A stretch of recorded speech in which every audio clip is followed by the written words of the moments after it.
حسد کے اثرات جسمانی بیماریوں کی صورت میں بھی جسم پہ ظاہر ہو سکتے ہیں. پتہ چل سکتا ہے کہ بھئی یہ اس طرح سے جو بیماری ہوئی ہے، یہ طبیعت خراب ہوئی ہے، یہ حسد کی وجہ سے ہے.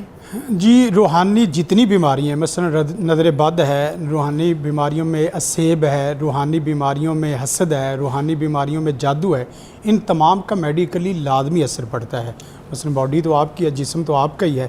جس وقت آپ کو نظر بد ہوتی، چہرے پہ نظر بد ہے، جسم پہ نظر بد ہے، تو آپ کا چہرہ متاثر ہوتا ہے فزیکلی میڈیکلی بھی اعتبار سے. تو اس کا علاج روحانی بھی کرنا چاہیے اور ساتھ میڈیکلی بھی. مثلا کسی نے جادو کھلایا ہے، جادو کھلانے میں یا حسد کرنے میں کوئی آپ کے پیٹ کا مسئلہ بنا ہے، تو پیٹ کے مسئلے کو آپ فزیکلی، معاشرتی اور میڈیکلی طور پہ بھی آپ نے دیکھنا ہے اور روحانی اعتبار سے وظیفے بھی کرتے رہنا. یہ نہیں ہے کہ آپ صرف روحانی اعتبار سے وظیفے کرتے رہیں اور میڈیکلی اعتبار سے آپ اس کو بالکل اگنور کر دیں، تو آپ کا جسم ہو سکتا ہے کہ